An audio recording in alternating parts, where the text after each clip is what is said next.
What's up, guys? Welcome back to the channel. Welcome back to a brand new live stream. Hope everyone's doing good. Hope everyone is having a good week, had a good weekend. Sure you're confused why it's on Wednesday instead of Tuesdays. My work schedule kind of changed around. Just business is slow right now, so I figured might as well just go back to Wednesdays for the time being. And then, if business picks up at my work, then I'll just have to switch to whatever day that I have off. But for now, it's going to be Wednesdays again until further notice. School Spirits Season 3 finale is out. Full season is over for now. It's a very good finale. We'll be talking about that first. Some NFL free agency stuff. Some NBA stuff. Jason Tatum's back, so we'll talk about that in a little bit. Go over our normal stuff, and that'll be it. But we're going to start with School Spirits first. It was a very good episode. So we'll start off with that. Basically picks up right where we left off in episode 7. Maddie walks through the door in the forest. So she's kind of in the ghost world, while in real life she's kind of just phased out, just walking around aimlessly. Lydia eventually picks her up and drives her to the hospital, make sure, she's safe and stuff like that. She eventually finds Simon in the forest, but he's kind of been taken over by the White Eyes dude. So it takes them a while to snap him out of it. So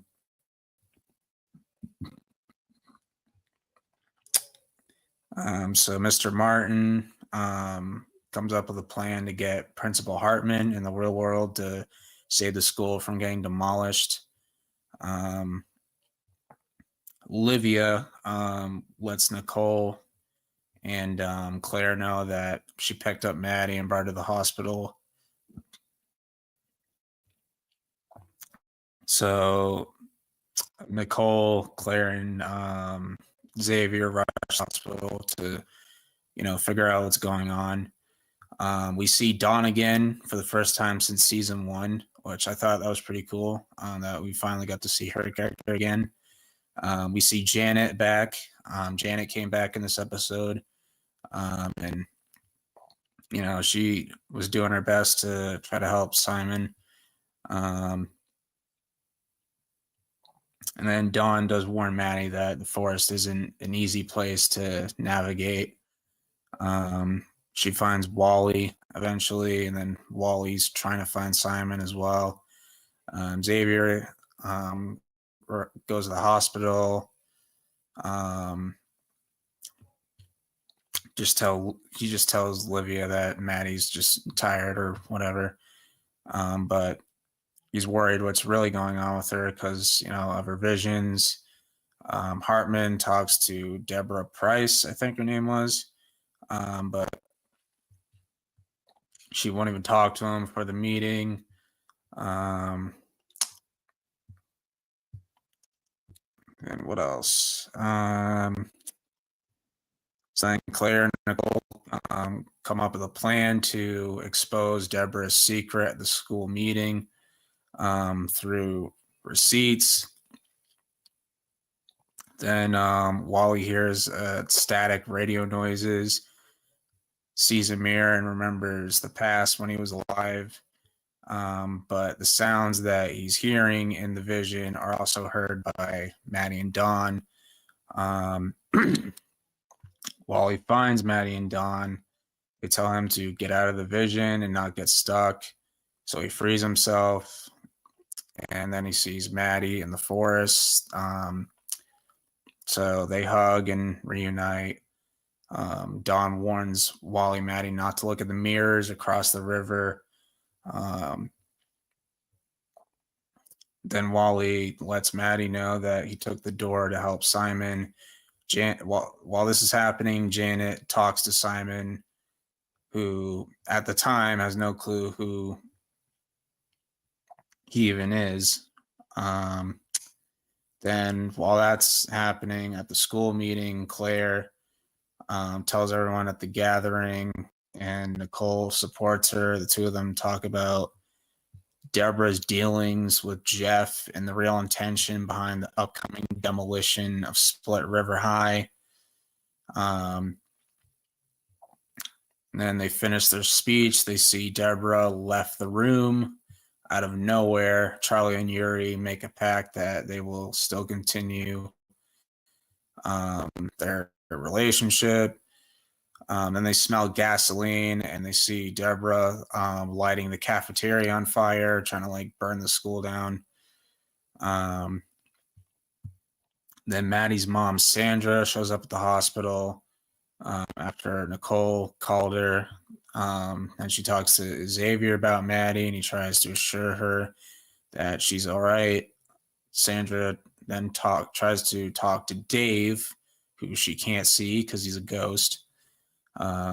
Sandra requests that Xavier bring or wake Maddie back up or whatever, but Dave decides to do it. In the forest, Maddie, Wally, and Dawn see Janet and Simon. Janet tells Maddie that Simon doesn't seem to remember anything, so Maddie tries to talk to him. So then we get that flashback of them watching a movie. So she tries to get him to snap out of the vision. Let's see. And then Wally and the others worry. In the TV memory, the two of them share a happy memory as Maddie's mom, Sandra, talks to her at the hospital. Her voice seems to carry across the realms and reach Maddie in the TV room. And then she wonders this strange situation, sees Simon's eyes turn white. Wally then goes into the vision, tells Maddie to return, after which she tries to get Simon to go with her and to make new memories together. They jump out of the TV vision. Simon and Maddie return to the forest. Maddie tries to remind Simon who he is, and his eyes become normal. Simon regains full spectral consciousness and embraces Maddie. Meanwhile, Dave takes a door and enters the Scar realm. The forest group members wonder if they can use their doors to enter the spirit realm again and make it out of the woods. They also spot the pastor and the kids from the past fire incident. Maddie and the others are shocked to hear Dave's voice in the forest. Maddie embraces her dad, who tells her he's there to take her home. The others follow the father and daughter. Dave shows a door that could help Maddie return to the world of the living. However, after Maddie and Simon go through the door, it closes, leaving everyone else behind. So then Maddie wakes up. Then her and Xavier see possessed Deborah walking through the hallway, and also realize that's Van Height's doing. In a shocking moment during the school fire, Simon, who's now alive and total control of his physical body, strikes Deborah with the fire extinguisher. Maddie hugs her friend and gets emotional, realizing that Simon will be there with her during this foreseeable future. And Van Height's soul left Deborah Price's body.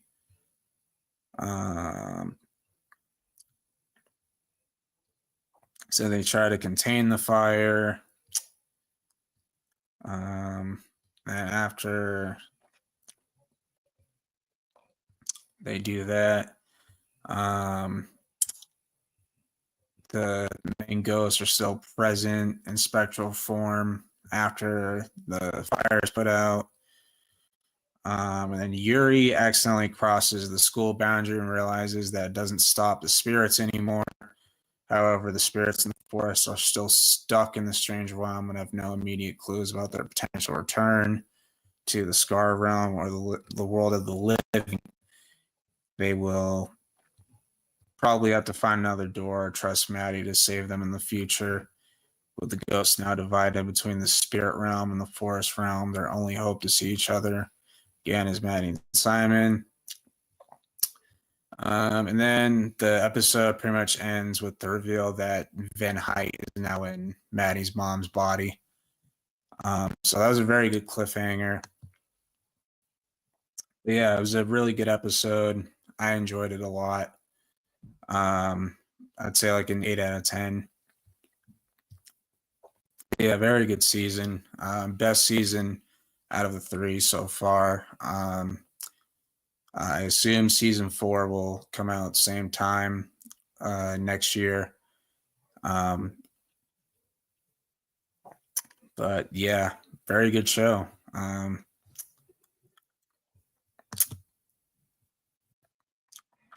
But we'll transition to next topic. Get into some NBA games. This might take a bit to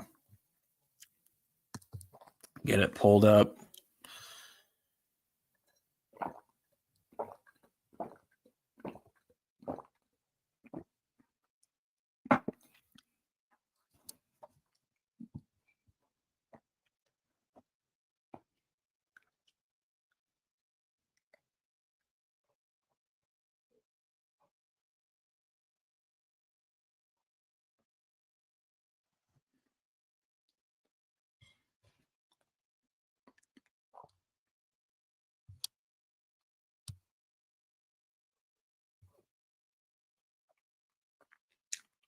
I think we left off on March 3rd, I think.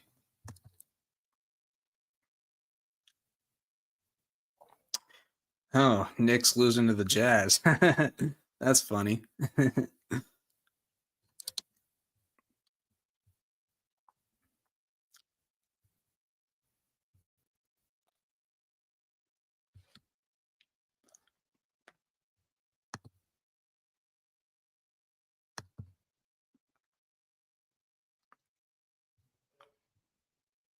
All right, let me get my screen share set up.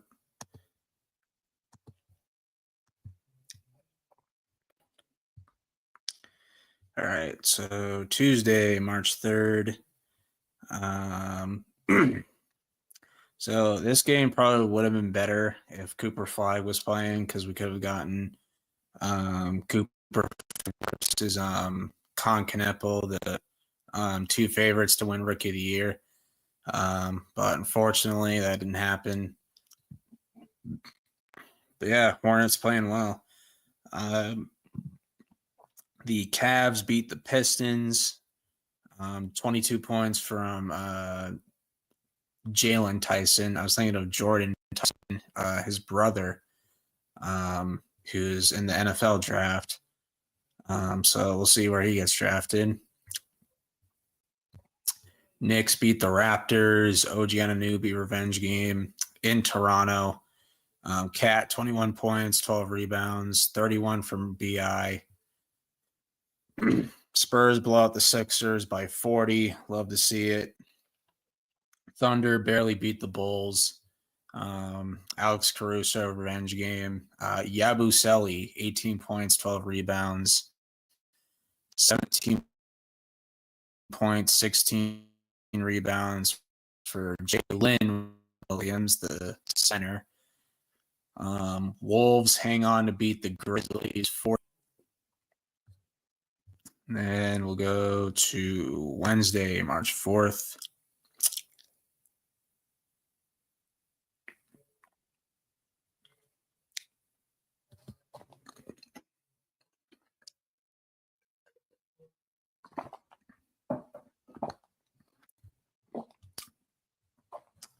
Thunder beat the Knicks 26 from Shea. Hornets annihilate the Celtics, blow them out at their home. 118 to 89. Hornets go above 500. Hornets absolutely deserve this win. Hornets have been such, just not a good team for years now. So this is the best team they've had in years. So I'm truly happy for Hornets fans that things are going well for them. Just a pitiful loss for the Celtics. Absolutely embarrassing. Jaylen Brown played horrible, even though the stats will show you he had 20 points. He was like 7 for 20 from the field. He was fucking horrible. Derek White, it's an issue when Derek White's your leading scorer. 29 points. 18 from Brandon Miller. Con Kneppel, he can hoop, man. Just really good draft pick by the Hornets. Finally got something going for him. So just keep doing your thing, Charlotte. Just keep doing your thing. Sixers beat the Jazz by 4, 22 and 10 from Jabari Walker, 30 from Keontae George. Then Hawks have been on a roll lately. They've won 7 games in a row now. 21 from Okongwu. And then Clippers Pacers, they made a trade at the deadline. Zubac is in Indiana, and then Ben Matherin's in LA. 29 from Kawhi, 29 from Siakam, former teammates. They won a championship together in Toronto back in 2019. Nice little reunion there. One of my favorite finals teams of all time, the 2019 Raptors. Magic barely beat the Mavericks. 19 points for De Silva, 20 from Klay Thompson. And then I saw this game. This game was bullshit. Rockets had so many chances to win this game, and they fucking blew it. Warriors, without Curry, without Jimmy Butler, still beat the Rockets at their home. Warriors just have the Rockets' number, apparently. Pods, 26 points, 30 from Reed Shepherd. He was lighting it up. I mean, this kid can hoop. Yeah, entertaining game, but Wolves beat the Raptors 115 to 107. Rudy Gobert, 18 points, 12 rebounds, 3 blocks.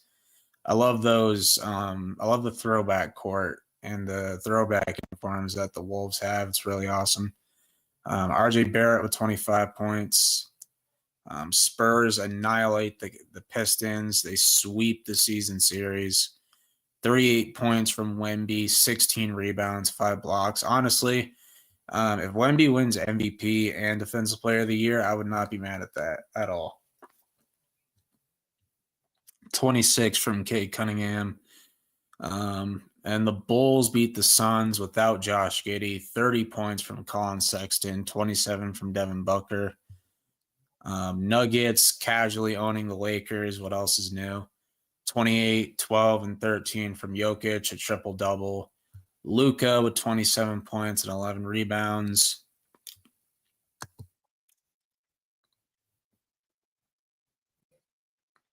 Magic beat the Cavs. Nice. I think that's 5 wins in a row for Orlando. But Celtics beat the Mavericks. Jason Tatum finally returns. Started off the game horrific. Started off 0 of 6, which is not good. Pretty much what I expected. But it's not about how you start. It's about how you finish. And he finished strong. Started off 5 for 5 in the second half. I believe he finished with 15 points, 12 rebounds, and 7 assists. So not a bad game for his first game back. Trying to get back into form, back into rhythm. It's going to take a while. There's going to be ups and downs. But I just don't think he's going to be 100% at all this season. And yeah, but we'll see what happens in the playoffs. But Tatum's return makes things a lot more interesting. Jaylen Brown, 24 points. Cooper Flagg made his return, 16 points, 8 rebounds. So it was cool to see Cooper Flagg go up against Tatum and Brown, two of his favorite players, because he's a Celtics fan because he's from Maine. Then the Heat beat the Hornets by 8 in Charlotte. Tyler Hero, 33 points, 22 and 13 from Brandon Miller. Rockets barely beat the Blazers, 26 from Amen, 20 and 10 for Drew Holiday. And Nuggets, I don't know how you let the Knicks score 140 plus. That's just ridiculous. 34 from OG, 38 from Jokic. Suns beat the Pelicans by 2. Kaman Malawak, the Suns' first-round pick, he had 5 blocks in like 5 minutes. So that was pretty fun. Devin Booker with 32, Trey Murphy with 22. We got Spurs, Clippers. Clippers were up by 20 at halftime, and they had this game in the bag, and they blew it, and I wasn't happy. 27 points and 10 rebounds for Wemby, 4 blocks, 30 points from Kawhi, former Spur. But yeah. And then Lakers blowout, or not blowout, but they beat the Pacers, 44 for Luka, 26 for Siakam. Go to Saturday. Somehow the Magic blow out the Timberwolves by 27 on the road. Anthony Edwards, 34 points. Paulo, 25 points and 15 rebounds. Good game from him. And then the Pistons did not have Cade Cunningham. They were still up by 20 going into they were up by 20 in the third quarter, and they blew the lead to the Nets at home. 30 points and 13 rebounds for Michael Porter Jr., 17 points, 14 rebounds, 3 blocks for Jalen Duren. Hawks beat the Sixers, 35 and 10 for Jalen Johnson. Clippers beat the Grizzlies, 28 for Kawhi. Thunder beat the Warriors, 27 for Shea, 22 and 11 for Guy Santos, who just got a contract extension. Go to Sunday. Celtics beat the Cavs for the third time this season. 20 points for Jason Tatum in his second game. 23 points for Jaylen Brown, 30 for Donovan Mitchell. Lakers annihilate the Knicks, 35 points for Luka, 25 and 16 for Cat. I don't know how the Knicks go from scoring 140 on the Nuggets to getting their asses whooped by the Lakers. The Lakers' defense is not good. And then the Heat were up as many as 30 on the Pistons. And they hand the Pistons their 4th loss in a row, which is insane. 26 points, 10 assists for Cade, 24 points for Bam. Raptors blow out the Mavericks. Magic blow out the Bucks. I assume Giannis wasn't playing. 33 for Paulo. Spurs beat the Rockets by 25. 23 for Amen, 29 points for Wemby.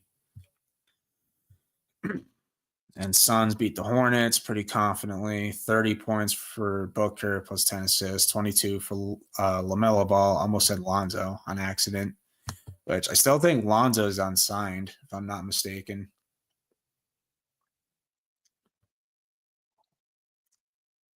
All right, then Monday, Cavs beat the Sixers, 21 for James Harden. Revenge game on his former team.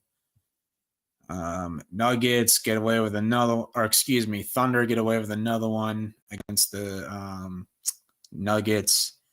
Lou Dort starting shit with Jokic for absolutely no reason. Again, Thunder are just not a fun team to watch. I'm sorry. I'm not trying to be a hater. I'm just being honest. They're just not a fun team to watch. 35 points, 15 assists for Shea, 32, 14, another triple-double for Jokic. Why is it every time he gets a triple-double, they lose? I don't understand that. All right, and then the Jazz beat the Warriors, 19 points, 15 boards for Kyle Filipowski. Clippers beat the Knicks. Knicks lose back-to-back games in LA. 29 points for Kawhi, 35 and 12 for Cat. And then Tuesday, which was yesterday,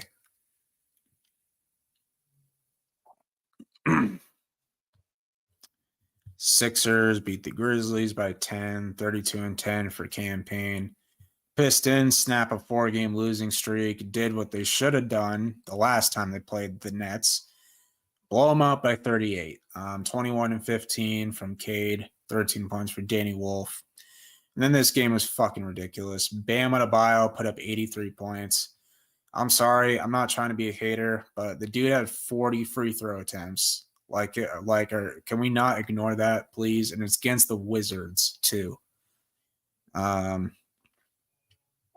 Yeah, 40 free throw attempts is just ridiculous. I'm not denying Bam's like talent or anything. Look, he's a good player. He's a really good player. Not trying to take that away from him, but let's just not ignore the fact that he had 40 free throw attempts. Like, come on, guys. Hawks beat the Mavericks. This used to be a good matchup when it was Luka versus Trae Young, but both those guys are gone. 27 points from Jalen Johnson, only 14 out of Cooper Flag. Rockets beat the Raptors. 29 for KD, 25 for Barrett. Suns beat the Bucks, 27 for Booker, 33 for Kuzma. And Spurs beat the Celtics. This game was bullshit. In the second quarter, the refs miss a foul. Jaylen Brown was getting shoved around and clearly got fouled. Refs didn't call it. So then he calls them out on their bullshit, and then he's the one who gets ejected. Absolutely ridiculous. Adam Silver needs to go. I've been saying this for a long time now.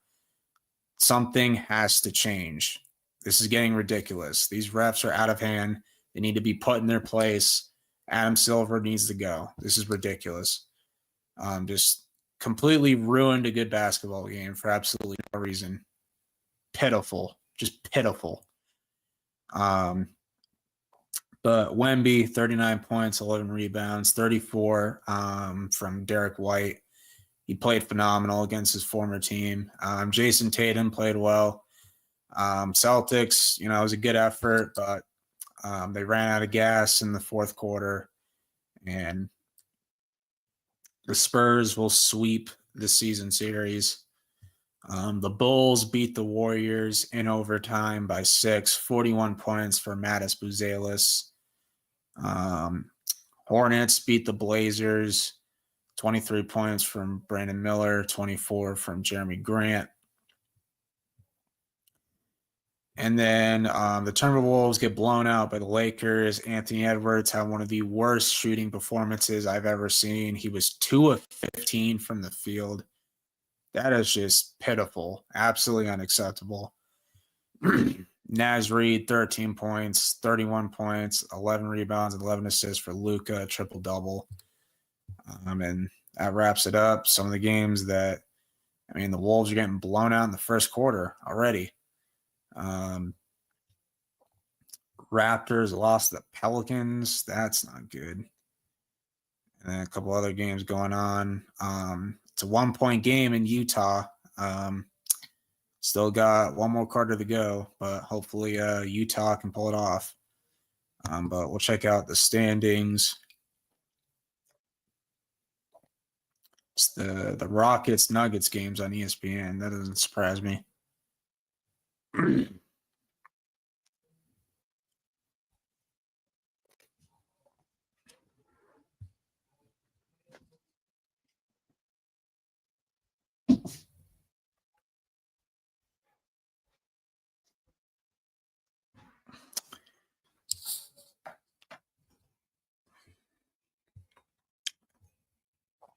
All right, we'll start off with the East.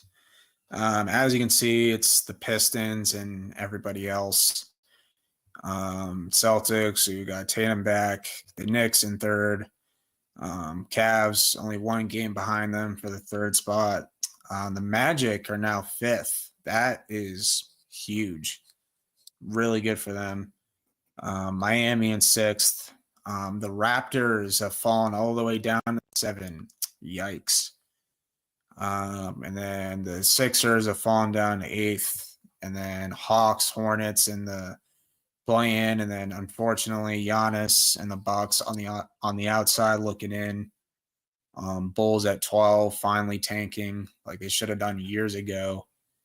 And then Pacers already eliminated from postseason contention. Then the Thunder in first, Spurs not too far behind. Rockets in third, Lakers are now in fourth, Wolves in fifth, which these two teams are now tied. Which if Minnesota loses tonight, then the Lakers will stay in fourth. I believe. I don't think the Wolves will move down. Depends on what happens with Denver tonight. But I want Minnesota versus Denver in round one. I think that'd be a very awesome series. And then the Suns in the play-in. The Clippers have moved up to eighth. They're trying to get above 500 tonight. Warriors down to 9, Blazers in 10, and then the Grizzlies without Ja on the outside looking in. They're far behind the Blazers in the standings.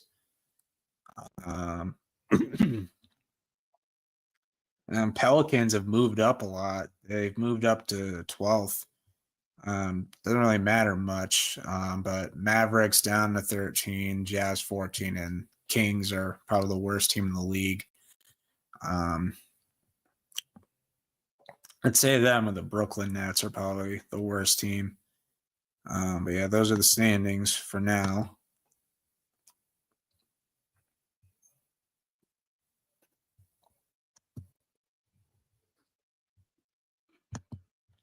So I'll go to NFL free agency. So then I got to get the NFL page pulled up. Yeah, about a month until the playoffs.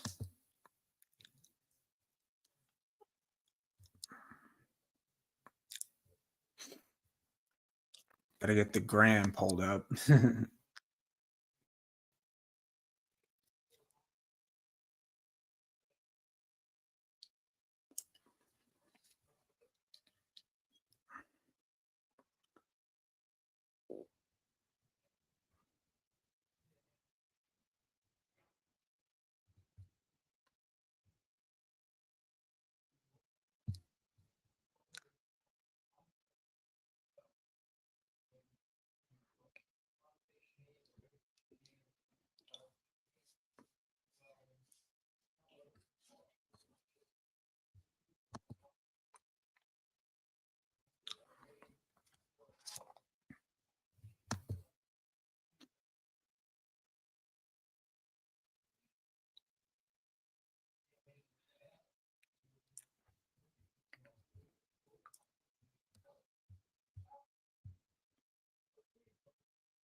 All right. All right. Rams are re-signing tight end Tyler Higbee to a 2-year deal, $8 million. Decent deal. Texans extend Danielle Hunter. It's a 1-year, $40.1 million contract extension. One of the best pass rushers in the league. Bears releasing Tremaine Edmonds. That's odd. The Rams extending safety Cameron Curl to a 3-year, $36 million deal. Max value, $39 million. Good deal for him. He's a solid safety. Raiders releasing Geno Smith. Obvious move here. He was horrible last year. Dolphins releasing Alec Ingold. Patriots signing Tommy DeVito to a 2-year, $5 million deal. Backup quarterback at best. Texans are releasing Joe Mixon, who did not play at all last season for whatever reason. Texans are going to be extending tight end Dalton Schultz to a 1-year, $12.6 million deal. The Bears, after Drew Dahlman retired out of nowhere, are trading for Patriots center Garrett Bradbury, so he'll be returning to the NFC North. He used to play for the Vikings. So he's a decent starter. The Eagles are going to be extending Jordan Davis to a 3-year, $78 million deal with $65 million guaranteed. Packers are going to be trading for Zaire Franklin in exchange for defensive tackle Colby Wooden. Solid trade. And then Chargers are going to be re-signing Khalil Mack to a 1-year, $18 million deal. So yeah, glad he's staying there. Then the Rams are going to be extending Chiefs corner Trent McDuffie. It's a 4-year, $124 million extension, making him the highest paid cornerback at $31 million per year. So yeah, cornerback market might be cooked. And the Chargers are signing Alec Ingold. He's a fullback, so it's a 2-year, $7.5 million deal. The Raiders are going to be trading for Bills corner Teron Johnson. So yeah, that's a good upgrade for their secondary. He's a decent corner. Dolphins finally get rid of Tua, turn the ball over. And then we'll see where he ends up in a second. The Jets are going to be trading for Dolphins safety Minkah Fitzpatrick. It's a 3-year, $40 million extension out of it as well. Cowboys are going to be trading for Rashawn Gary. He's an edge from the Packers for a 2027 4th-round pick. Decent trade. And Travis Kelce is going to return to the Chiefs for at least one more season. Pretty obvious there. The Colts are going to be extending Alec Pierce to a 4-year, $140 million extension. The Patriots are going to be signing Draymond Jones to a 3-year, $39.5 million deal. Decent, I guess. Raiders are going to re-sign Eric Stokes, probably their best corner last year. It's a 3-year, $30 million contract with $20 million guaranteed. And then, of course, the Chiefs are getting Super Bowl MVP Kenneth Walker III to a 3-year, $45 million max deal with $28.7 million fully guaranteed. Holy crap. Buccaneers managed to hang on to Cade Otton. Don't know how long it is or what it's worth. It doesn't say. The Rams are going to get another Chiefs corner. They're going to get Jalen Watson to a 3-year, $51 million deal with $34 million guaranteed. And the Carolina Panthers are going to be signing Jalen Phillips to a 4-year, $120 million deal. As long as you stay healthy, that's a really good signing for Carolina. And then the Steelers are going to be getting Michael Pittman Jr. Solid pickup for them. So Colts clear up room so that they can keep Alec Pierce. And the Dolphins are going to be signing Malik Willis to a 3-year, $67.5 million deal with $45 million fully guaranteed. So yeah, this is probably the most obvious signing that was going to happen because of the Packers, because of the coach. They hired the Packers defensive coordinator. And the Steelers are going to be signing Michael Pittman Jr. to a 3-year, $59 million deal after the trade from the Colts. So that's good for them. And then the Giants are going to be signing Ravens tight end Isaiah Likely to a 3-year, $40 million deal. Super athletic tight end. So solid pickup for them. Titans signing Mitch Trubisky as their backup. The Jets are going to be signing Demario Davis. It's a 2-year, $22 million deal. Buccaneers will be signing Kenneth Gainwell. Solid pickup for them. 2-year, $14 million deal. They're also going to be signing Lions linebacker Alex Anzalone to a 2-year, $17 million deal. Decent pickup for their defense. Bears are going to be signing Seahawks Kobe Bryant. Solid pickup for them. Probably going to replace Kevin Byard. The Commanders are going to be signing Amik Robertson. It's a 2-year, $16 million deal with 9.3 guaranteed.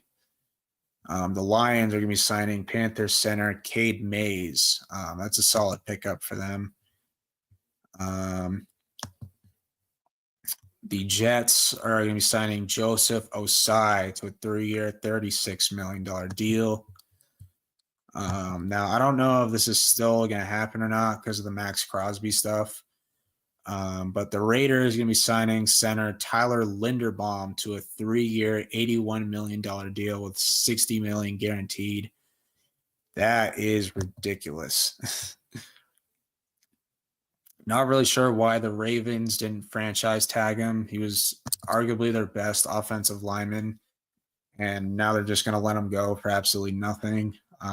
Just pitiful if you're the Ravens. And then the Cardinals are signing Tyler Algier to a 2-year, $12.25 million deal. Saints will be signing running back Travis Etienne to a 4-year, $52 million deal. I don't know what's going to happen with Alvin Kamara. I don't know if because he keeps threatening that he's going to retire if they trade him because he doesn't want to play for anybody else but the Saints. But the Titans are going to be signing Wan'Dale Robinson. So that's a really nice pickup for them. It's a 4-year, $78 million deal with $38 million guaranteed. Secured the bag. He's going to be a nice weapon for Cam Ward. I'm excited for that. Raiders signing Vikings wide receiver Jalen Naylor. He's a decent player, so I like that pickup. The Saints are going to be signing Bills offensive lineman David Edwards to a deal that's worth up to $15 million per year. So yeah, Saints made some signings, and probably shocker of the day.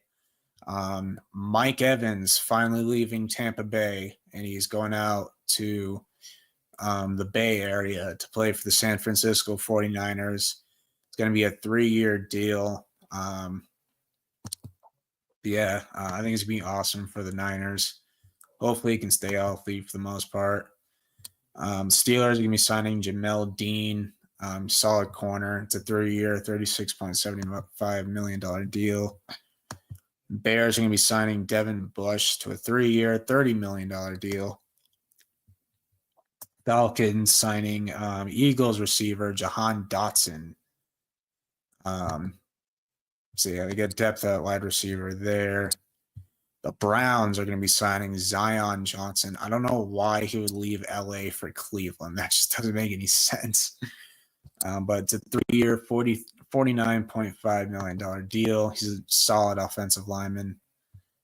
Titans signing John Franklin Myers, solid defensive lineman. It's a 3-year, $63 million deal, $42 million guaranteed. The Chargers signing ex-Ravens tight end Charlie Kohler to a 3-year, $24.3 million deal, $17 million guaranteed. Solid pickup for them. Giants are going to be adding to their linebacker core. They're going to get Tremaine Edmonds to a 3-year, $36 million deal, $23.7 million fully guaranteed. And Titans signing Cordell Flott to a 3-year, $45 million deal, $32 million fully guaranteed. The Bengals are going to be signing Brian Cook to a 3-year, $40.25 million contract. Really nice pickup for Cincinnati. The Titans are going to be signing Alontae Taylor. Oh, boy. To a 3-year, $60 million contract with $42 million fully guaranteed. Broncos re-signing J.K. Dobbins. He's a solid running back. Commanders re-signing Marcus Mariota. That makes sense. Really good backup. Commanders signing Odafe Owe to a 4-year, $100 million deal with $68 million guaranteed. Bengals signing Seahawks pass rusher Boy Mafe to a 3-year, $60 million deal. Looks like an overpay, but he's a really solid player. I think he's an upgrade to their pass rush. So I like it for them. And then Tua is going to sign with the Atlanta Falcons to a 1-year deal, veteran minimum. I don't think this is bad, Say whatever you want about Tua, but, I think he's going into a good environment, Atlanta plays in a dome, so I think that's a perfect atmosphere for him. And it's a veteran minimum deal, what's the worst that can happen, Commanders are going to be signing Laramie Tunzel to a 2-year, $60 million extension. That's good. The Raiders are going to be signing Kwity Paye to a $16 million per year deal or whatever. You get what I'm trying to say. Broncos are releasing Dre Greenlaw. Raiders are going to be signing Nakobe Dean to a 3-year, $36 million deal, $20 million guaranteed. Solid linebacker. Raiders, they were cooking. They're signing Quay Walker as well. And the Seahawks, this kind of surprised me. They're re-signing Rashid Shaheed. Don't know for how much or how long, but they really didn't use him much on offense. They used him in, special teams, but didn't really use him much. He's fast and all, but Panthers signing Kenny Pickett to 1-year deal, $7.5 million. Kenny Pickett's been getting passed around the league like crazy. Texans signing Reed Blankenship to a 3-year, $24.75 million deal. It's a good safety, so good addition to their already stacked defense. Cardinals are going to be signing Kendrick Bourne with a max value of $12 million. So solid receiver. Fun player to have in the locker room. And then the Panthers are going to be signing Devin Lloyd to a 3-year, $45 million deal with $25 million guaranteed. Really good signing for them. Their defense looks a lot better. And then the Steelers are going to be signing Rico Dowdle to a 2-year, $12.25 million deal. Really good pickup for them. Chiefs are going to be signing Aloha Gilman to a 3-year, $24.75 million deal with $15 million guaranteed.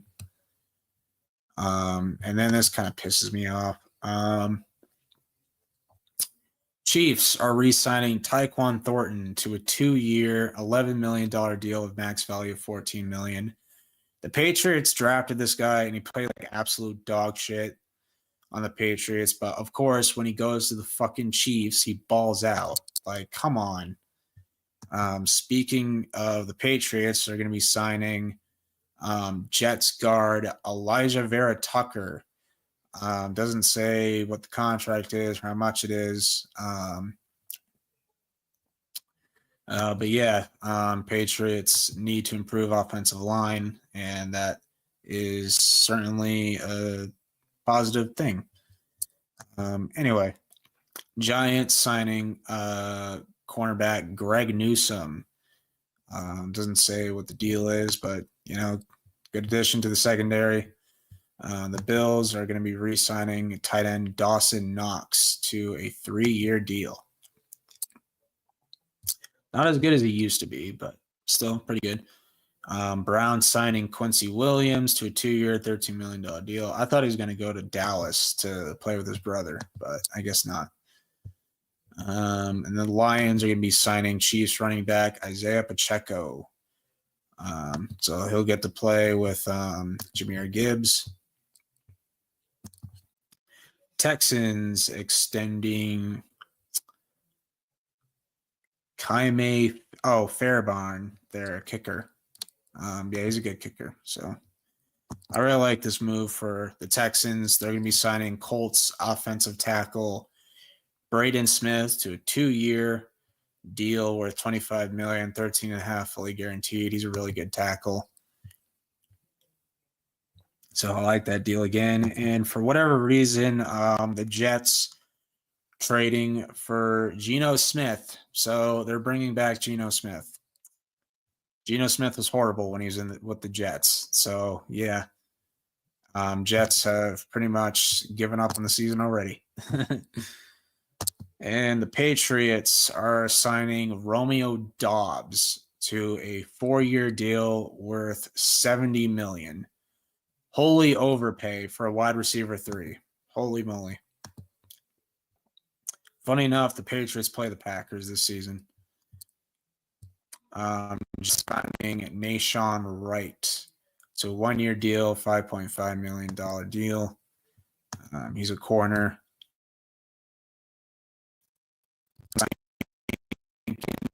Center, 2-year, $24 million deal, $20 million guaranteed. Then the Saints are going to steal Caden Ellis from the Falcons. It's a 3-year, $33 million deal, $23 million guaranteed. Eagles are going to be signing Super Bowl champion Tariq Woolen to a 1-year deal. Solid addition to their corner room. Lions bringing back Teddy Bridgewater. Commanders signing Leo Chanel to a 3-year, $24.75 million deal. Steelers re-signing Cam Hayward to a 2-year, $32.25 million deal. Giants are signing Ravens fullback Patrick Ricard. Giants are grabbing like every ex-Ravens player possible.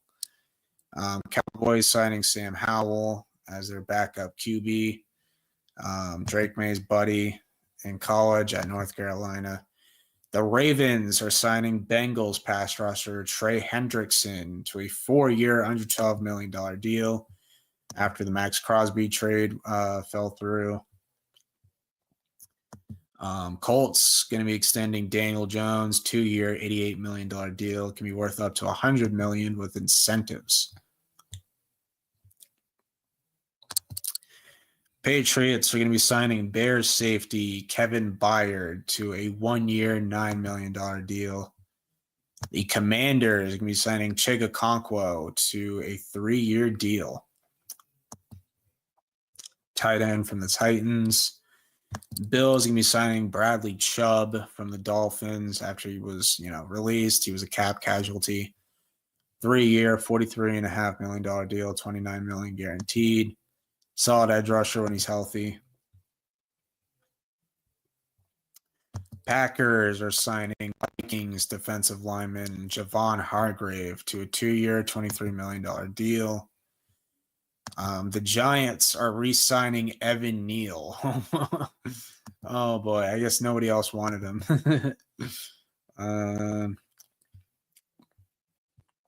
Tristan's probably pissed about this. The Cowboys are trading Osa Odigizua to the 49ers for a 2026 third round pick. For those of you who don't know, Niners Cowboys is one of the most heated non-division rivalries in the NFL. And then Cowboys are training defensive lineman Solomon Thomas to the Titans. They are swapping 7th round picks. Commanders are signing Charles Omenihu to a 1-year, $7 million deal from the Chiefs.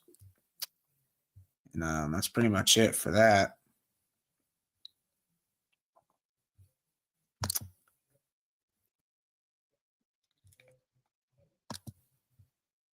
So I'll get the Film Buzz page pulled up.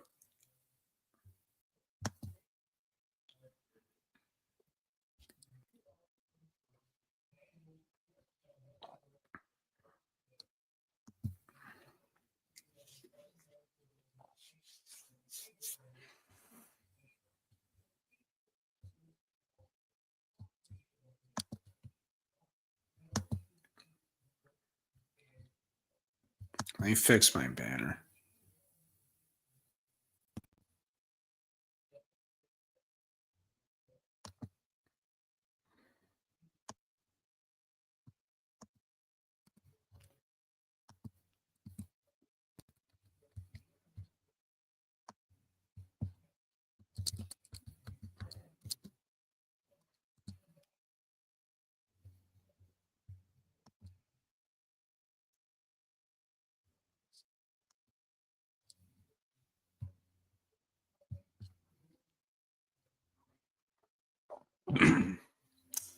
Okay.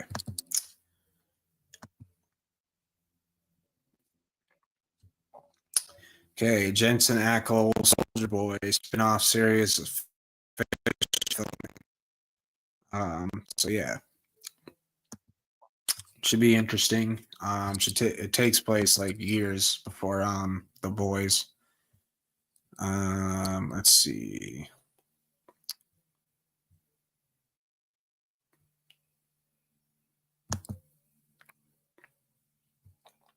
Invincible season 5 is officially set to release in early 2027. Very exciting news. Season 4 isn't even here yet, but we already know when we're getting season 5, so I'm very excited. Love Invincible, one of the best animated shows I've seen in a long time. Uncharted 2 has reportedly been canceled by Sony. Kind of forgot about that movie, to be honest. Let's see, the release schedule for The Boys season 5 has officially been revealed, which the posters they put out look pretty awesome. But the first 2 episodes, which they normally put out the first 3 episodes in the first week, but now it's only 2. Which this poster looks pretty cool. It's Compound V spilled all over the place. But the first 2 episodes on April 8th, then episode 3 on April 15th, episode 4 on April 22nd, episode 5, April 29th, episode 6, May 6th, episode 7, May 13th, and the big series finale, May 20th. So that's pretty awesome. Ryan Reynolds has started working on Deadpool 4. Let's see. 4 Pixar sequels are currently in the works. Let's see what they are. So we got Monsters Inc. 2, Coco 2, Incredibles 3, Toy Story 5. Unneeded, and unneeded, bro. Spy Kids stars reunite for the film's 25th anniversary. I know Noah likes the third one because Stallone's in it. Incredibles 3 will officially release in 2028, 10 years after Incredibles 2. Monsters Inc. 3 is reportedly in the works at Pixar.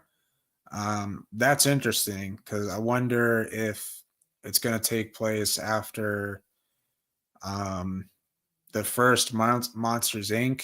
or if it's going to take place in between Monsters University and Monsters Inc. So it's interesting what they're going to do with it here.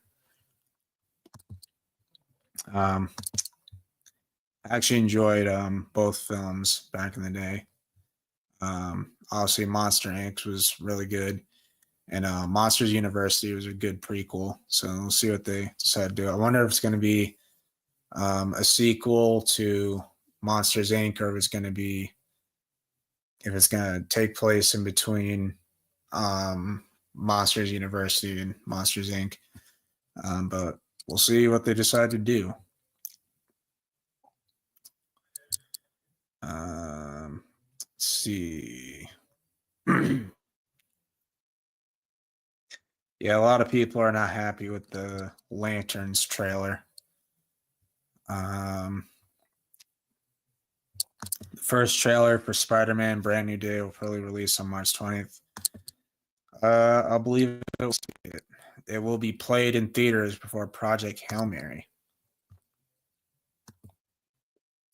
The Bear will officially end after season 5. I've never watched The Bear, so I have no clue what it's about. But yeah, the new Boys posters look good. You have Homelander's side. So you got Homelander there. Soldier Boy is back, so he's going to be on Homelander's side. Firecracker, you got the Deep, fake Black Noir. Another new character, Ashley, and I forgot her name. And then you got, Butcher's side. You got Butcher, Huey, Starlight, or Annie. Doesn't really call herself Starlight anymore. Frenchie and Kimiko. You got MM, and I like that A-Train's on their side now. That's awesome. Love his redemption arc. Probably the best thing about season 4, to be honest, is A-Train's redemption arc. But yeah, I think we're all caught up here.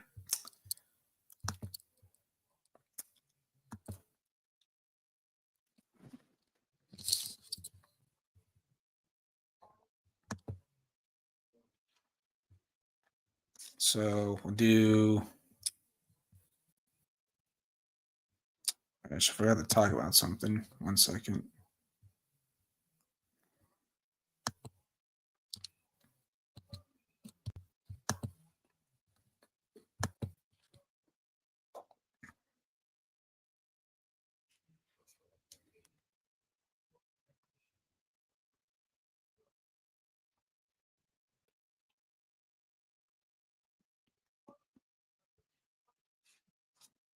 As it loads.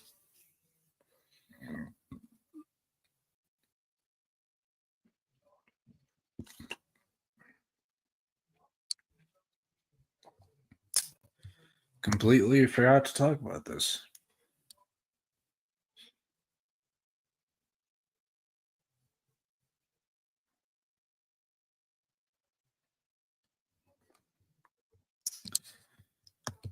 Which bunch of deleted scenes for Cobra Kai came out, which I'm not surprised that there's a lot of deleted scenes for season 6, and a lot of them they should have just kept in there because it would have explained a lot.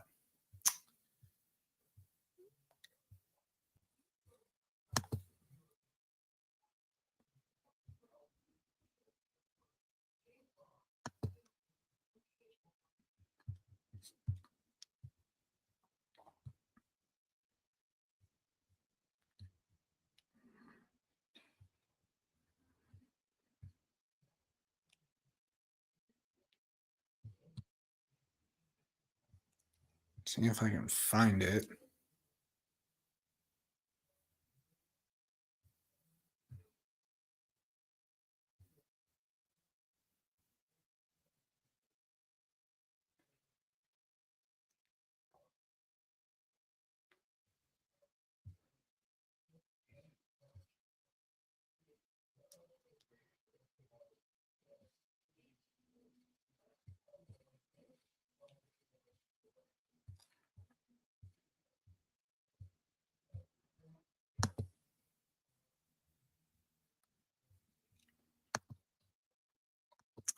But yeah, I've never seen anything like this in the NFL. But the Ravens have canceled the Max Crosby trade. So they will not be going through with it. The trade wasn't official until Wednesday, and for unknown reasons, team is backed out as of now. It's because he failed his physical. So apparently he's not healthy right now, and the Ravens failed his physical, which even I don't agree with this decision by Baltimore because there's no football going on right now. There's plenty of time for him to heal up and recover by September. You know, September is a long ways away. So there's plenty of time for him to get healthy and get into shape and be ready. If you have an opportunity to get a player like Max Crosby, you jump on it. Just complete and utter incompetence. And the Ravens have lost a lot in free agency. Um, so now things are going to be really awkward. Then GMs are fuming at the Ravens for pulling the rug out from under the Raiders and backing out of the Max Crosby trade. One GM summarized the feelings around the league. This is very much bullshit on Baltimore's part. I agree. Added that teams knew Crosby underwent a meniscus repair, so his recovery timeline isn't a surprise. Now Baltimore will have to take the heat for backing out. And the Cowboys are not expected to pursue Max Crosby. So yeah. Yeah, and the Ravens spent a bunch of money on free agency. So that's not good. So yeah, I'm very concerned if I'm a Ravens fan. Or excuse me, I keep mixing them up. Raiders fan, excuse me. I'd be very concerned if I was a Raiders fan because they spent a lot of money on free agency. So I'd be very worried. Um, but he's already back at the Raiders facility working out. Interesting.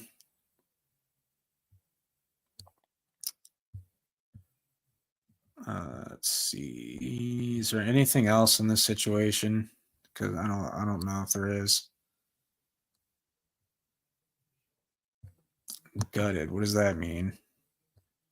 Ravens GM said he's gutted about the Max Crosby trade falling through, saying nobody's more upset about this than me.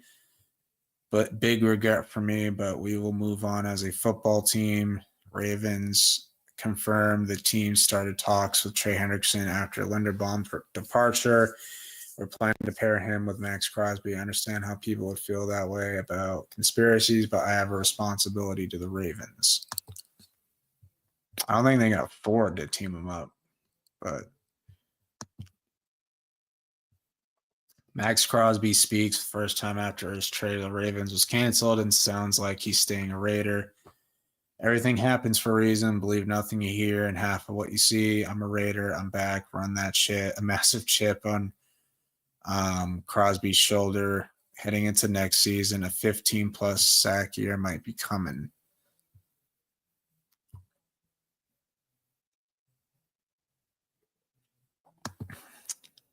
Yeah. Fear for her. What is this? Oh boy. This is not good. Great way to throw your career away. I'll just say that.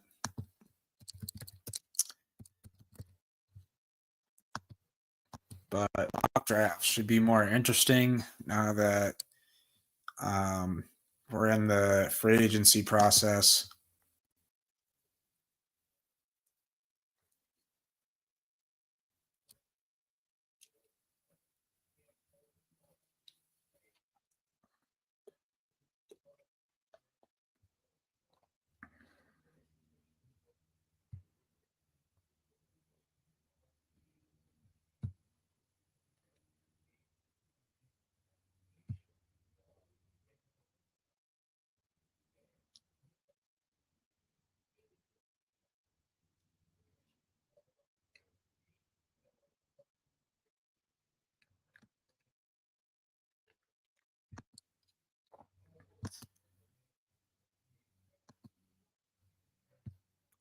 Whoops, that's not what I meant to do.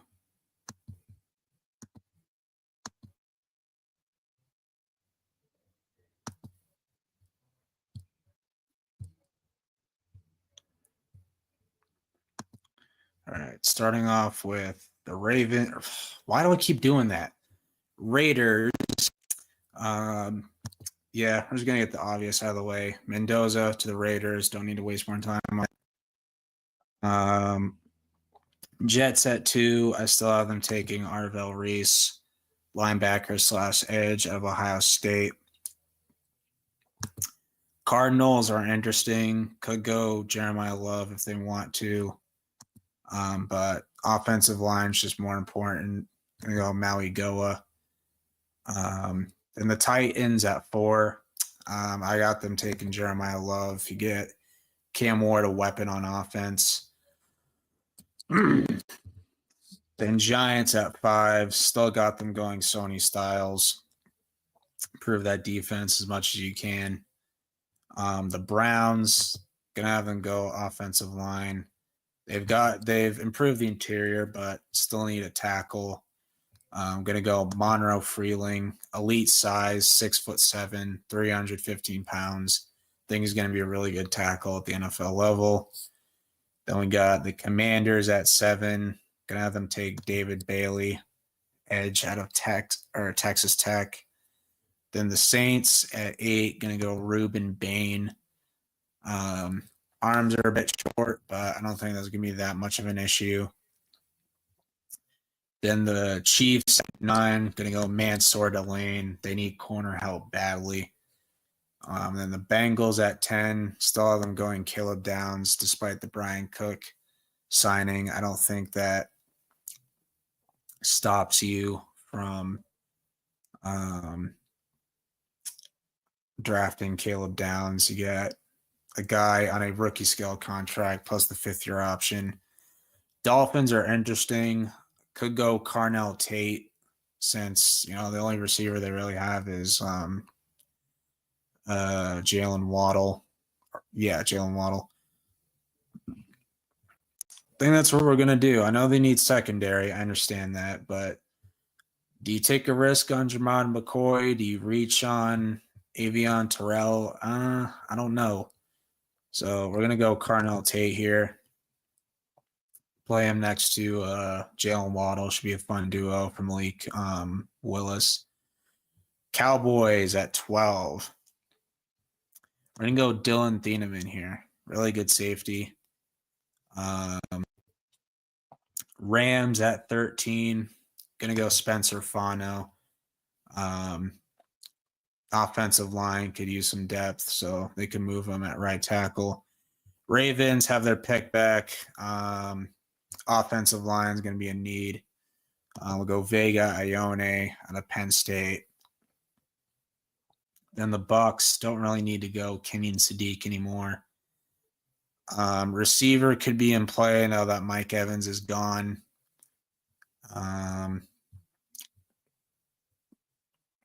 But we'll go with an edge rusher. We'll go Akeem Mezider.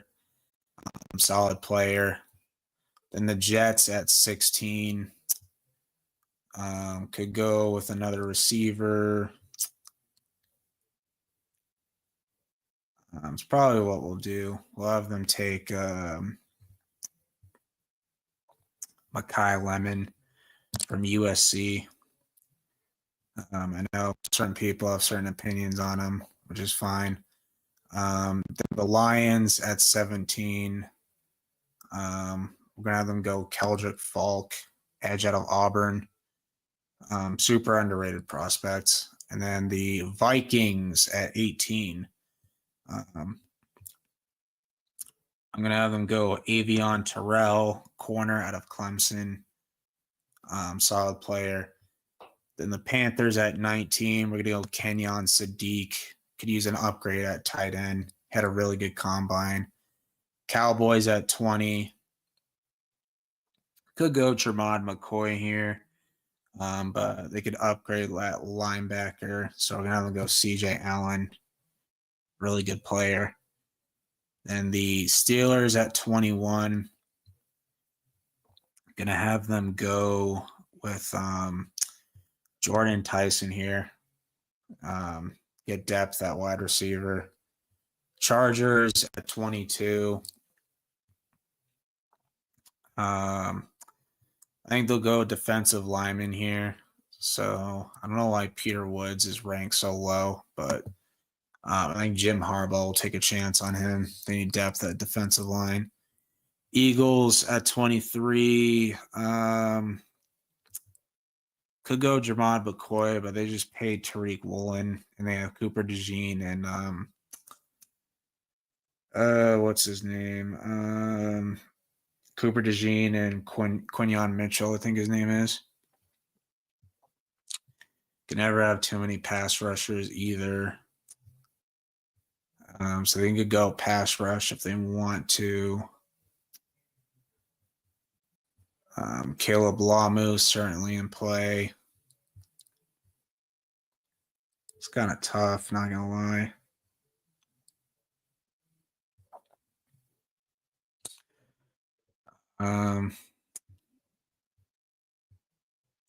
We'll go with Cassius Howell.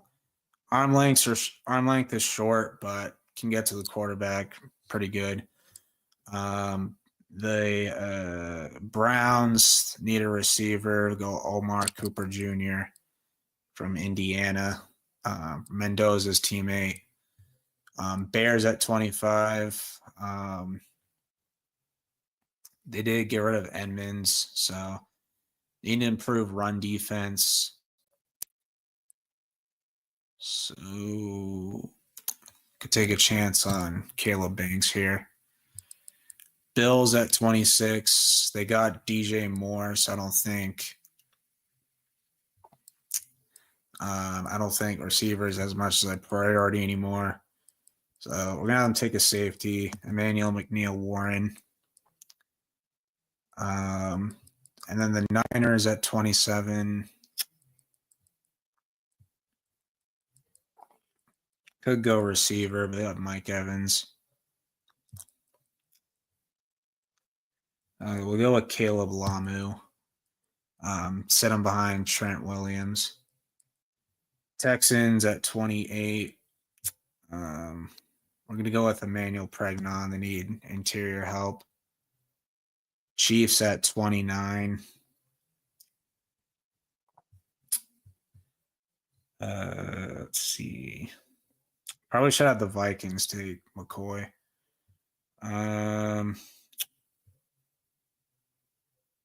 We'll go Denzel Boston to the Chiefs. They need receivers. Broncos at 30.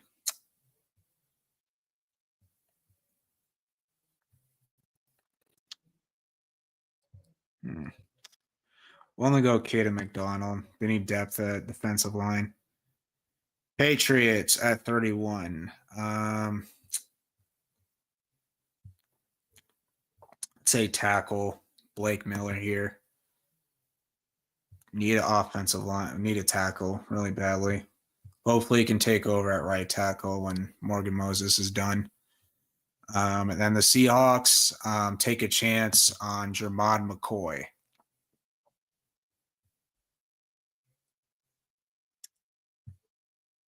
13%.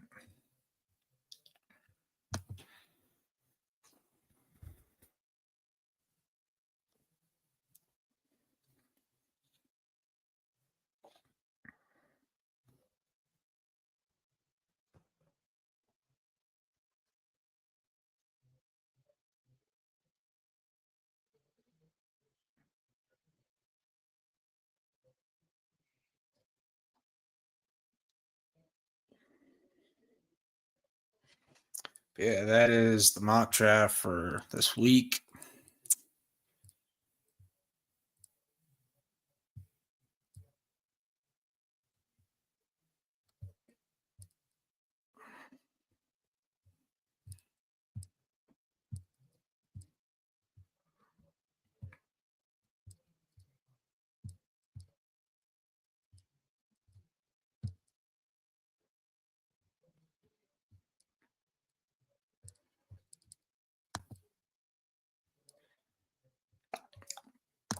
right, we'll do an NBA mock draft for fun.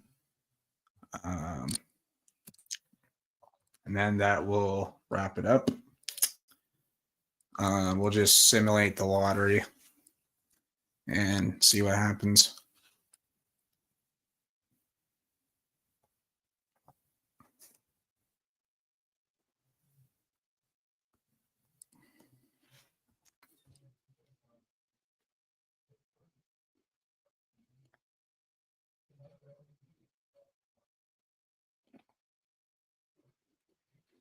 It loads, hopefully.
Get my screen shared.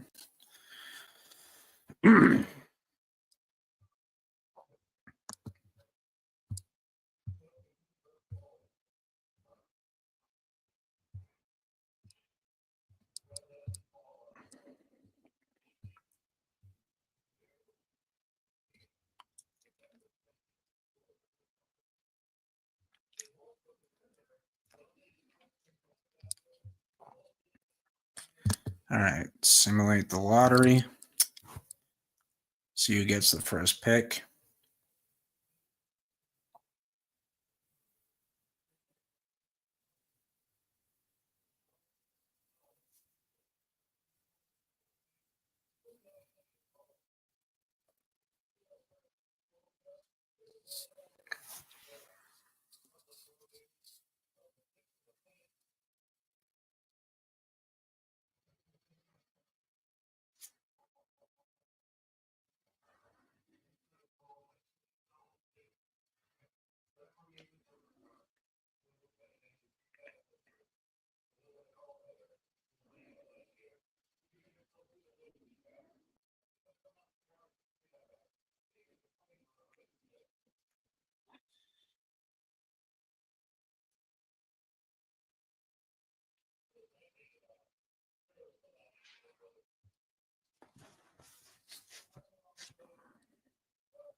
Okay, so the Bulls will get the first pick.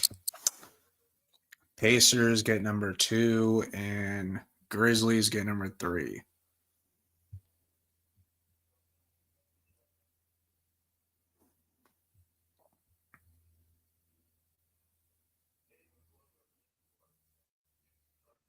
We'll go Fanspo consensus here. Because I don't trust ESPN's draft rankings.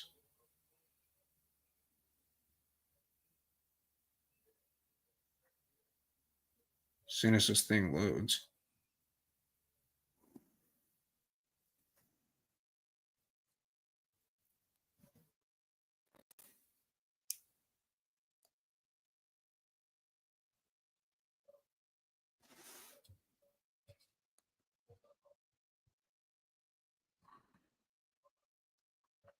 Taking its sweet ass time.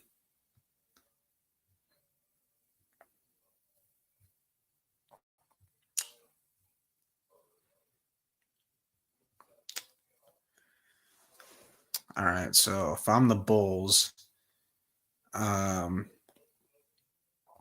can argue Darren Peterson's the best prospect in the class, and you're supposed to go best player available.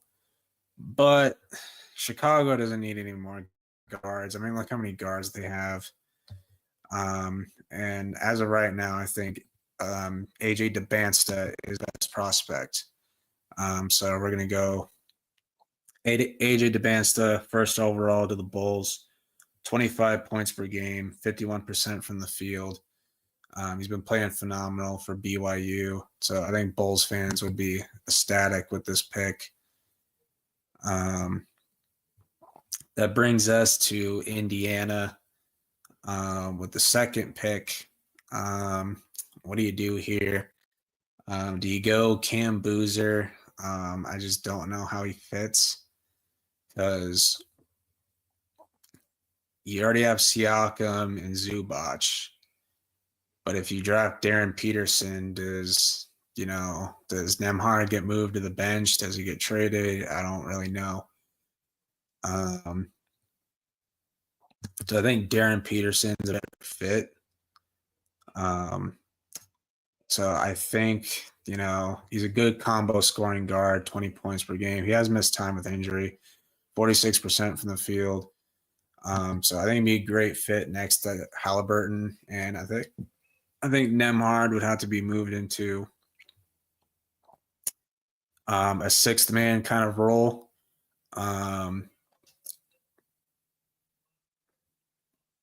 I think Peterson, he could be Ben Matherin's replacement. But third overall, the Grizzlies going Cam Boozer here. You get your Jaren Jackson replacement in a way here. 23 points per game, 10 rebounds, 58% from the field. Don't think he's as good defensively, but he could take over at center or power forward, whatever you need him to do. But Grizzlies have 2 first-round picks. The Kings, they're going to get their point guard, Kingston Flemings. But this thing doesn't glitch, and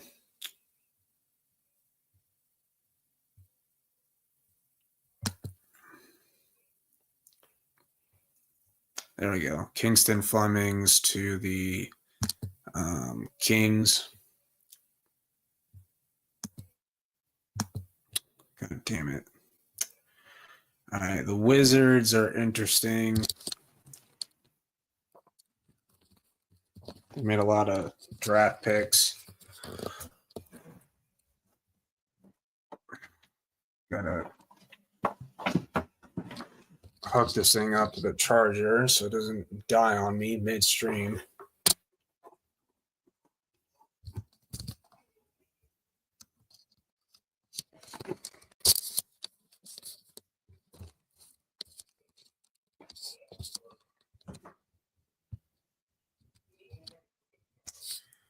All right, Wizards will go Caleb Wilson.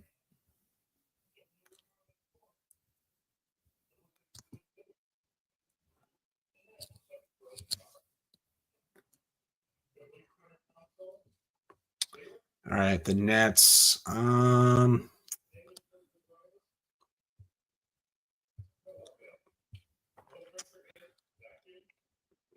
They drafted a lot of guards, so I don't think guards are the way to go here. So we're gonna have them go Koa Pete here. See what they do with Michael Porter Jr. But I feel like they'll keep MPJ unless if they get an offer they can't refuse. But gonna go Koa Pete here. They just have too many guards, and all the best players available are guards. The Jazz could go Jaden Quintance here. Braylon Mullins wouldn't be bad. Chris Senick Jr., I don't know why he's all the way down there, but I don't think they need another guard though, because they got Keontae George, who has I guess that's a team option. I don't know.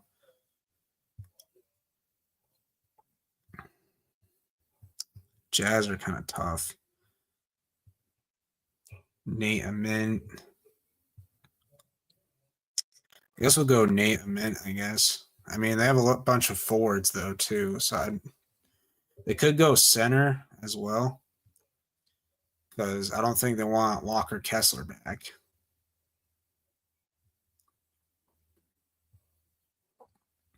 They're at 7, so Keaton Wagler. No, we'll go Keaton Wagler for the Jazz. 18 points a game, 45% from the field. Not bad.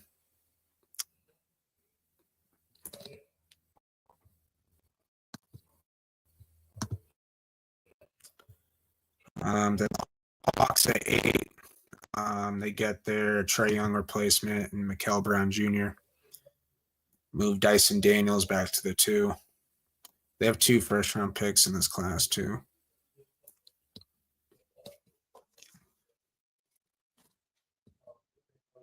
Yeah, he's been really good for Louisville. There's a lot of good cards in this draft.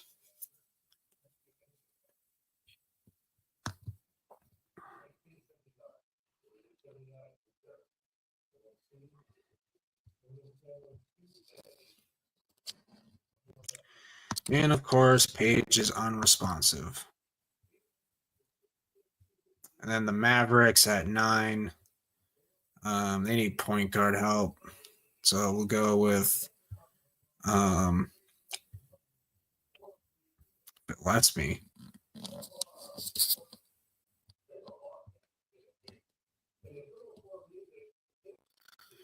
What the frick is going on? All right, we'll go LeBarion Philon. A lot of people are saying he's the best guard in the country. Out of Alabama, 22 points per game, 51% from the field. Obviously not going to come in and be Luka Doncic, but, still solid pick.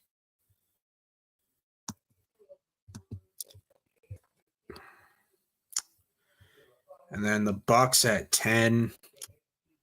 They could use a Giannis replacement, but there is no Giannis replacement, though.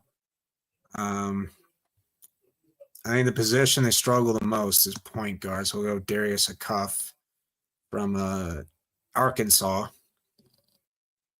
So they get their point guard. Oh, my God.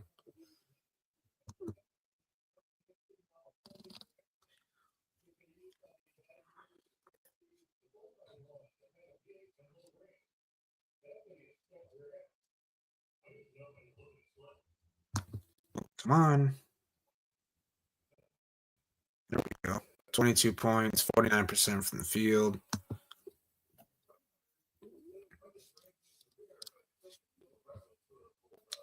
All right, the Blazers at 11.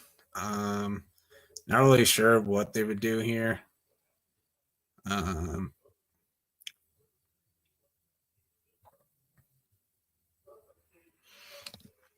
Probably just take Nate Amint, to be honest with you.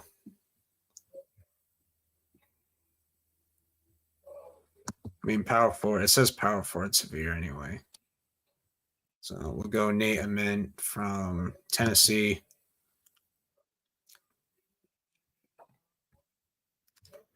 Then we have the Warriors at 12. They need a center badly.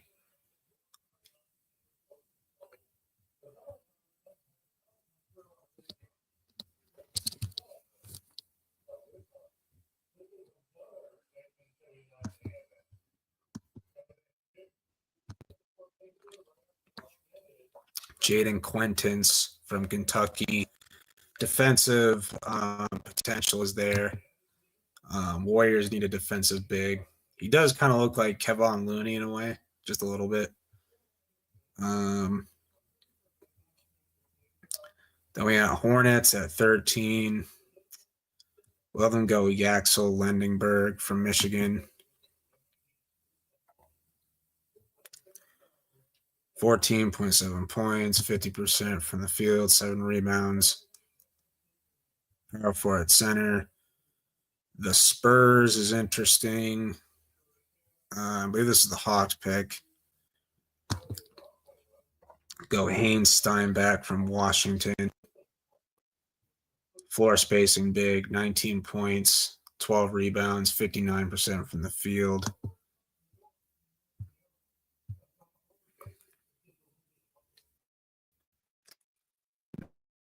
And then the Thunder at 15.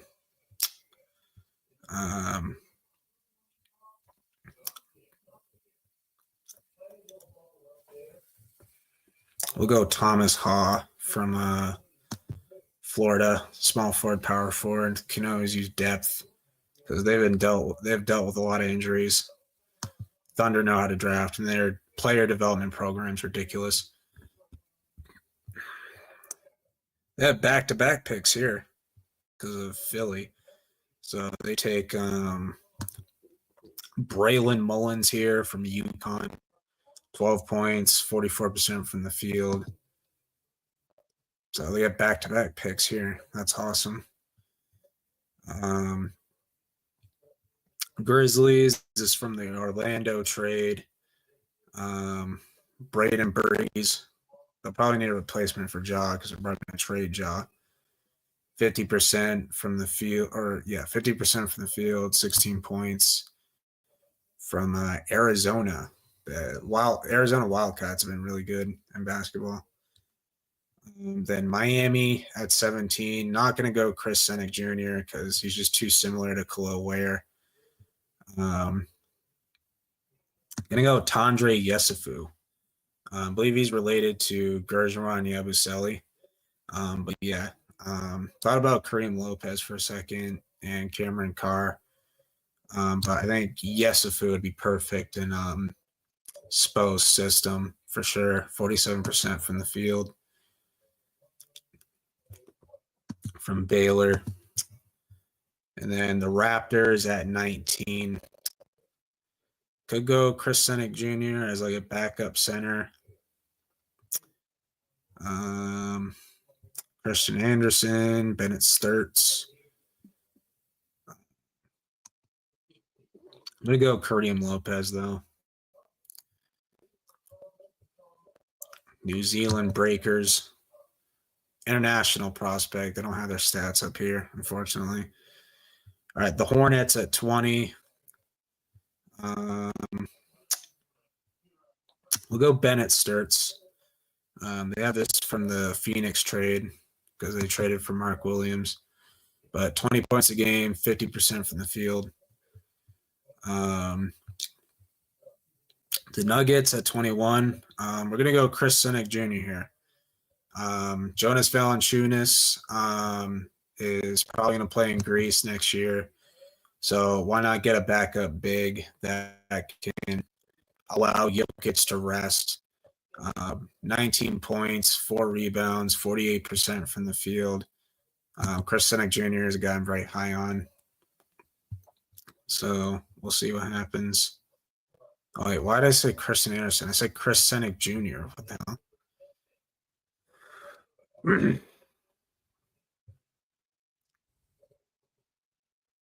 Yeah, let me undo previous pick.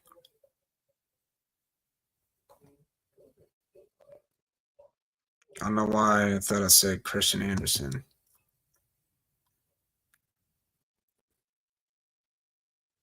That's really weird. 49% from the field, 9 points, 7 rebounds. So I think it'd be a solid backup big for Jokic. And Cameron Carr to the Pistons need to add more shooting. 19 points, 52% from the field out of Baylor. And then the Hawks at 23. We'll go Isaiah Evans from Duke.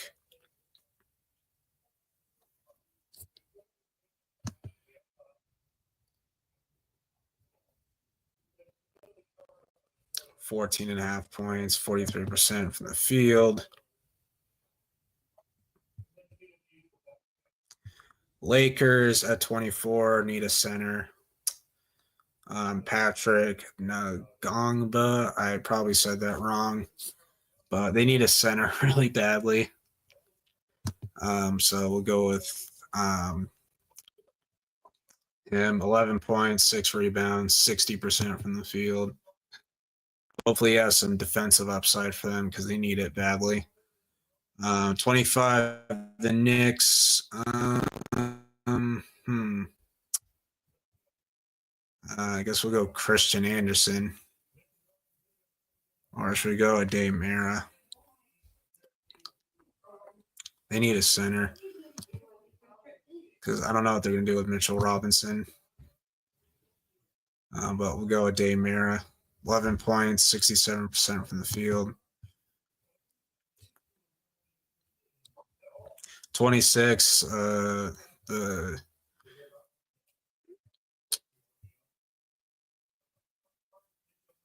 don't really need any more guards, though, is the thing. Forward they need, though. Oh, my God. This thing is terrible.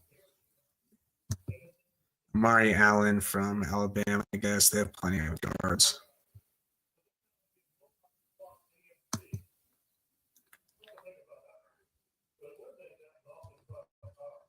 All right, Celtics. Always looking at shooting.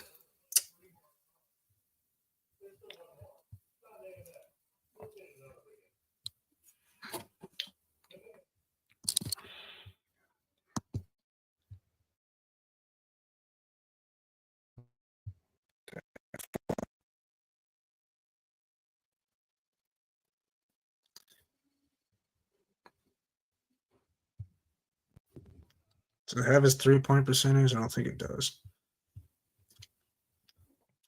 But we'll go Christian Anderson from Texas Tech.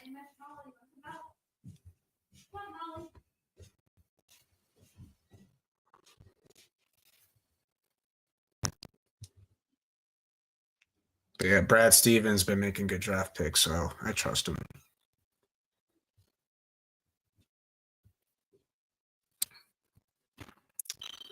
All right, then who's next? Timberwolves up next. Need to get a point guard.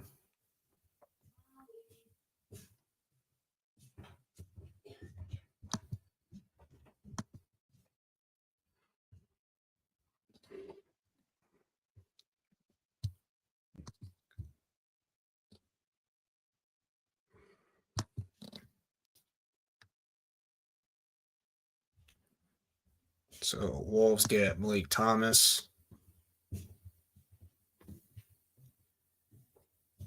Cavs. We'll go with Morez Johnson Jr. They got to trade Jarrett Allen at some point. And then wrap things up.